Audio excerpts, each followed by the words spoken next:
What do you mean I cannot take the lead on this project? Oh, for the love of all that is holy, France. You do this every time. You are not the only person in the room, nor are you the most special. We have just as much experience making planes as you do. Do you? Do you? Just because you think you're special with your super fancy Delta Wing fighters doesn't mean you get to make all the rules. This is a panel, a round table, if you will. And everyone has their own requirements. We have to actually, compromise. I'm not going to compromise. Then you can leave. Fine.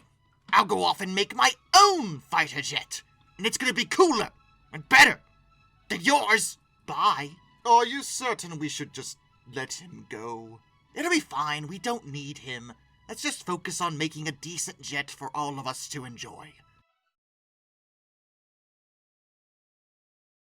I say, good chaps, we did it. The Eurofighter Typhoon is fantastic. Are we all happy with it? Well, I'm quite happy with it. Indeed, it turned out excellent. We like him too. Excellent, excellent. I'm so happy this worked out so well. Hey, France, want to buy some Typhoons? Since you weren't part of the group, I bet you really regret that now. Or did you actually scrape together some paltry little competitor? I bet it still uses wood and canvas wings. Yeah, probably. Ah, ça ira, ça ira, ça ira. Les aristocrates à la lanterne. Ah, ça ira, ça ira, ça ira. Les aristocrates, on les pendra.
Oh, bloody hell. The Dassault Rafale, which is how you say it. Historically, I've sometimes called it Rafale, but that's not right. Apparently it's Rafale, which is French for gust of wind or burst of fire. Nice. Is a French fighter jet, considered an omni-role 4.5 generation, constructed by Dassault Aviation. Compared to its contemporaries, it is considered one of the most advanced planes in the world, and is still in service to date, with a total of 259 produced as of 2023. Now, France is sometimes unfairly overlooked in terms of aviation technology, but they have Dassault. And Dassault has made some really good planes over the years, particularly the Mirage family. But the Rafale is something else entirely, and it's a unique story because France funded and built the Rafale mostly out of spite, which is just hilarious, honestly. The story of the Rafale can be traced all the way back to the mid-1970s, when the French Air Force and the French Navy were looking to upgrade what they were using, and though they technically had separate requirements for a new generation of fighters, it was quickly realized that those requirements weren't actually that different. They had more in common than they realized, and as such it was decided that perhaps they should come together and try to issue a combined request for a new aircraft that could satisfy both branches of the military, and therefore reduce costs because they'd be, well, producing only one aircraft in effect. In 1975, their Ministry of Aviation initiated studies for a new aircraft that would complement the then soon-to-enter service Dassault Mirage 2000, and the new plane was supposed to be optimized for a slightly different role than the 2000. But that was just in the studying phase. If we widen the scope a bit, another thing that began around this time was that a lot of European nations were trying to get along. I know, they're not good at that, but they were trying, and they wanted to come together and combine their resources to develop a plane that they could all use. One of the earliest attempts of this was in 1979, which was known as the European Collaborative Fighter Project, later renamed the European Combat Aircraft, or ECA. But this earlier outing collapsed in 1981 because each country had violently different requirements for what they wanted. It was basically impossible for them to come together and make a plane that would satisfy everybody. But they tried it again in 1983 with the Future European Fighter Aircraft, or FEFA. This specific program brought in France, Italy, Spain, West Germany, and the UK, and they were all going to jointly develop a new fighter. France, however, was a lot more gung-ho about it than the others, and very specific in what they wanted, and demanding. They envisioned a lightweight multi-role aircraft that could fulfill the requirements for both their Air Force and their Navy, as well as be attractive for the export fighter market. But this clashed with the British requirements, as the UK was looking for a heavy, long-range interceptor. They had nothing in common, and neither one wanted to give up any ground in this regard.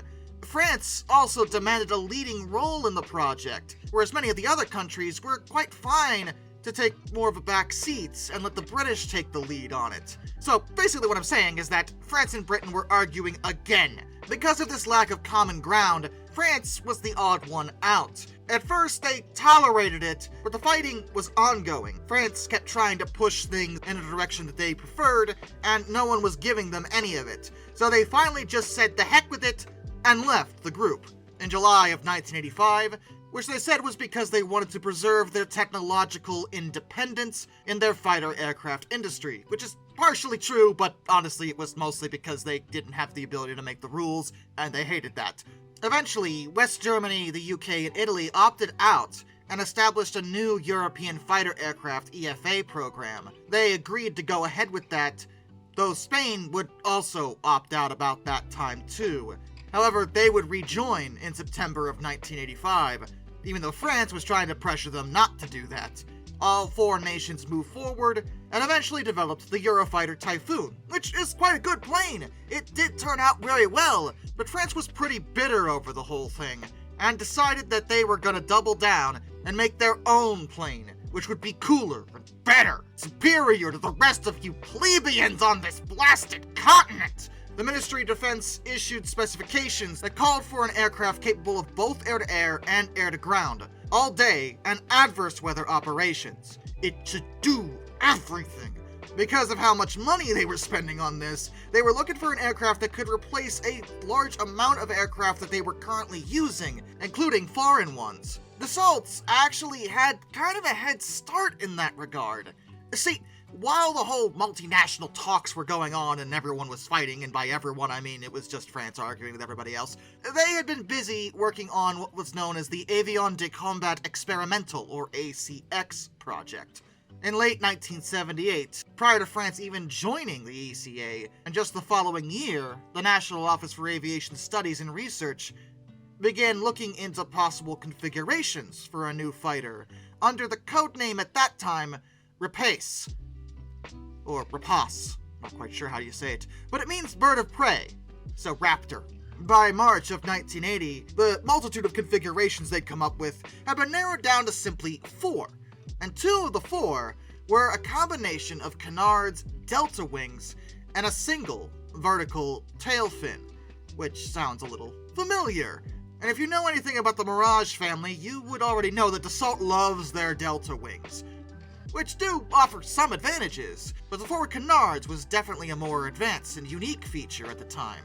The French government would award a contract for a technology demonstrator aircraft on April 13, 1983 to test out this particular setup. Originally they funded 2 demonstrators, but they later reduced it to just 1, and the government and the industry each would give half the development costs. And the contract offered no guarantees that the effort was going to result in a full-scale development program. They just wanted a proof of concept test vehicle to see if it was even feasible. And originally Dassault was pushing to try to harmonize the design with requirements from other countries, while France was still entertaining the thought that that might be something they were going to do. But when France pulled out, Dassault switched gears and focused more on their specific country's requirements, which was a compact size, which was what the Air Force specifically wanted. The Navy didn't mind that too, because a smaller plane meant there was less room on the carrier. I mean, that's nice. And the ACX program was officially renamed Rafale in April of 1985. Construction of the demonstrator started in 1984. It had a length of 15.8 meters, a wingspan of 11 meters, and a weight of 9.5 tons. Since this was just supposed to be a demonstrator for the overall design, it was very bare bones internally. It didn't have hardly any of the major subsystems that the vast majority of fighters would normally have.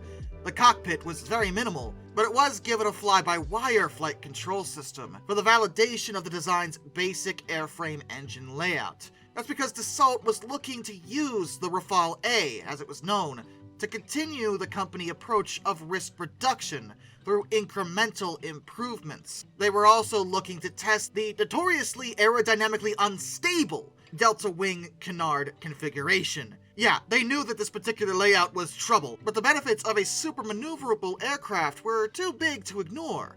At the time, the prototype was fitted with General Electric F404 engines, which were actually the same ones the FA-18 Hornet was using. These weren't the final engines, though. They were looking to utilize the Snecma M88 turbofan engines, but those weren't available just yet. The prototype was rolled out in December of 1985 at St. Cloud, and on the 4th of July, 1986, she took to the air for the first time. The flight lasted an hour, and the prototype performed favorably. She reached an altitude of 11,000 meters, 36,000 feet, and a speed of Mach 1.3. For her first flight, that's pretty dang good. She did so well that she participated in the Farnborough Air Show just the next month, and she was put through a very rigorous flight testing program to simulate Air Force and naval operations to see how she could put up with both. She threw carrier approaches, tested coordination with them, and by 1987 she'd been flown by the Air Force, Navy, and CEV test pilots. Her portside F404 engine was replaced by an M88 in early 1990, and she was able to fly under the updated power plant configuration in May of that year. It was then she was able to achieve a speed of Mach 1.4 without afterburners. This is very relevant because it meant that she had supercruise capabilities. It was a new thing, made famous by the F-22 Raptor. She kept being used until January of 1994, finally being retired after 867 sorties. She'd been worked heavily by technology demonstrator standards, but she proved herself. The design had a lot of merits, and the success of the demonstration program increased both French industry and government confidence in the viability of a full-scale development program for the Rafale. As early as 1987, France's then Prime Minister, Jacques Chirac, declared that the government would proceed with the project. A contract for 4 pre-production aircraft, 1 Rafale C, 2 Rafale M's, and 1 B, was awarded on April 21st, 1988, for a testing and validation program. Despite these early successes, there was still some uncertainty, however, because regardless of how good the planes were, this project was going to be really expensive. And money was the big concern, because France, while they are a fairly wealthy nation, they're not us, but another Prime Minister of France, Michel Ricard, though he was quite concerned about the state of the project, as well as the failure of the previous government to secure proper cooperation from other countries, he still felt they should go ahead with it, because as he put it, it is inconceivable that we should not be able to build the weapons necessary for our independence. And you know, as an American, good for you, France. That is exactly the attitude to have! But they really did wind up making it all on their own. They even tried to bring in some other nations to help them out, talking with Belgium, Denmark, the Netherlands, and Norway about collaborating with them. But none of them bit. It was just France. On their own. By themselves. But they were gonna do it. One of the things the testing period with the technology demonstrator showed was a need for multiple different versions of the Rafale in order to satisfy military requirements. France's Air Force, for example, needed 2 variants just on their own. They needed the single-seat one, the Rafale C, and the 2-seater, the Rafale B. And they differed from the Rafale A demonstrator. Superficially, they looked almost identical, but they were smaller and lighter. The canopy, in super frou-frou France fashion, was gold-plated. And you may be wondering why that is, and it is not some elitist fancy thing. This was to reduce the radar signature, and the Rafale included a lot of other radar-absorbent materials. It isn't a true stealth plane, but they are not quite as obvious on radar as other aircraft would be. The other version, the naval one, was the M for maritime. They were distinctive from the Air Force variants because they had a much more reinforced structure to allow them to operate from carriers without, breaking. And naturally they had to have tail hooks, though that did make them a bit heavier than the Air Force version, by a little over 1,000 pounds. But the Air Force's Rafales were so light that wasn't considered a major issue, and was frankly expected. Interestingly, France doesn't have a land-based catapult test facility, so they either had to throw the prototypes on a carrier or test them somewhere else. So, in mid-1992, they approached us. Hey, you need our help? We love helping. The US Navy let France test the Rafale M at the NAS Lakehurst, New Jersey facility, which was a land-based catapult testing facility. Once they demonstrated they were able to do this, they then put them aboard ships for trials in April of 1993. And they tested very favorably. They did really well. Not only could they do it, but they could also land with significant loads of unexpended ordnance, and that was a pretty major factor. Being able to land is one thing, but being able to land while you still have missiles you didn't use and not have to just drop them in the ocean is really nice. While testing and design work actually went off really easily and smoothly with the Rafale, surprisingly, it was production that wound up being hampered and delayed their service entry. See, the production of the first aircraft series formally started in December of 1992, but it was suspended in 95 because of political and economic uncertainty in France. It wouldn't be resumed until 97, but they would eventually be finished and formally introduced to France's military on May 18th, 2001. While it had been extremely expensive and time-consuming, it kind of worked itself out because France wound up with one of the best planes on the planet. No, seriously, I'm not making that up. Especially among 4.5 gen planes, the Rafale is top tier. It's an amazing aircraft. So good that just as France had really wanted, they were able to start marketing it to foreign buyers. However, that hasn't gone quite as smoothly as they would have liked. While some countries have bid and purchased Rafales, not everyone has. So far, outside of France, Egypt, Qatar, India, Greece, and Croatia have gotten a hold of Rafales for their own militaries. And France has looked into other operators like Indonesia, the United Arab Emirates, Bangladesh, Colombia, Iraq, Malaysia, Peru, Saudi Arabia, Serbia, Uzbekistan. They're trying their best to sell these, but they have been somewhat interrupted a few times and thwarted because of alternatives to the Rafale. While it is a great plane, there are others on the planet from other nations that offer things that are different or sometimes outright better. But who would possibly get in the way of France trying to sell weapons to foreign...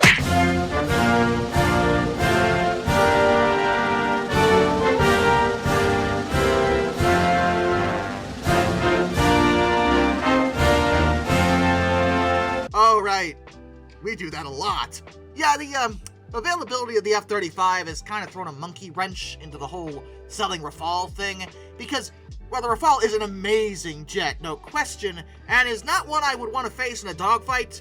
The F-35 is stealth, and a Gen 5. It is, by definition, more capable, though it is more expensive. France has also had to compete with Saab over in Sweden, and the Gripen, which is a very similar plane to the Rafale in terms of overall layout, but is cheaper than the Rafale. And for some nations that don't have very large military budgets, that's kind of, the end of the argument. I mean, you have very similar planes that do very similar things, but one doesn't cost as much. Okay, we're going with that one. That's the end of it. And it's not like the Gripen is like get what you pay for. Like the Gripen's a really, really good plane that I should also make a video about. But France has succeeded in marketing the Rafale to other nations. And at the end of the day, they still maintain their technological independence. While it may have all been motivated out of spite and wanting control over a project, at the same time, you can't help but respect that drive. It's not like they took their ball and went home and then did nothing. They took their ball, went home, then built, tested, and manufactured an even larger and more capable ball to bring back to the UK and be like, hey, we did it ourselves.